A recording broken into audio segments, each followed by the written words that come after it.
Peter Gray from the AU Review in Australia. Hello, JC. How are you? I'm very well, thank you. Thank you for taking the time out to talk about all things Craven. Of course.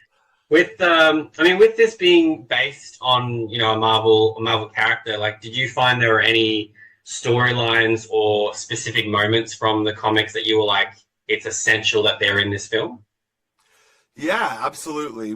Obviously the character had never been put on film before, so we really were starting from scratch. It was, we knew we wanted to structure it like a classic origin story.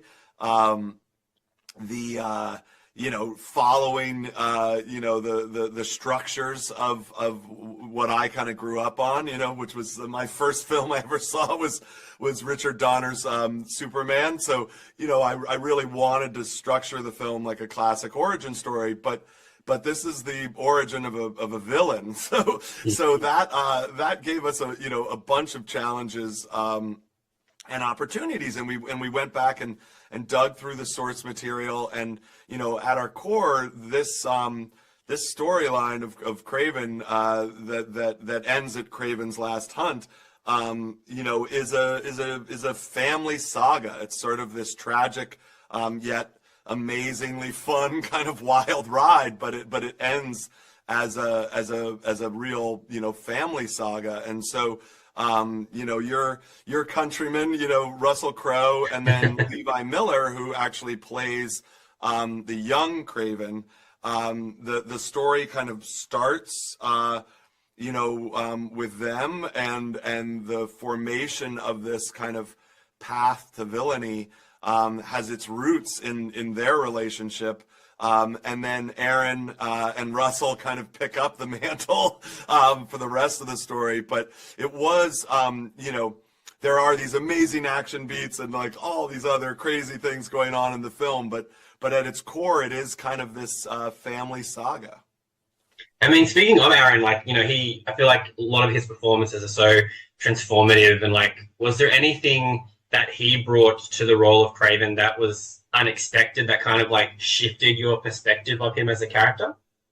Yeah, I think it was what I was hoping. I won't say it was a total surprise. It's I think the most exciting thing about my job with casting is you have hopes, and then they can do new things and surprise you in ways, but one of my hopes was, Aaron comes from this it's actually like a dancing background, really. If you go back to his childhood, he is this unbelievable ability to move and to kind of take direction and then execute that. And the guy can like move any part of his face at any time.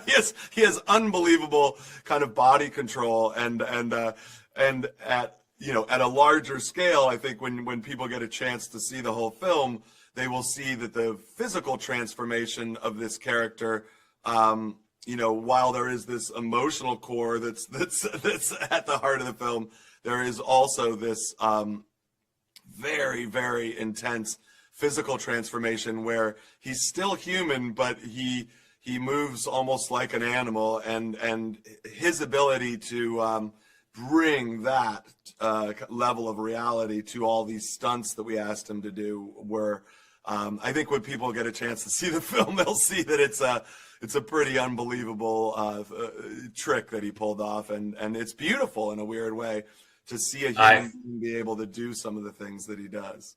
No, I agree. Yeah, physicality definitely looks like it's part of this film. So I'm very excited to see everything in its entirety. And I will say, I too don't trust anybody that doesn't like Tony Bennett. So thank you so much for that. Oh, I forgot that line is in there. Well, wait till you see. There's a couple Russell one-liners that he throws in here that are. But yeah, we loved. I think he improv that actually. I'm pretty sure he did, and it was such a great line. I love it. No, well, thank you so much for taking the time out. I'm very, very excited balance for of it. the film where we're all taking ourselves seriously, but yet there's some fun humor in there too.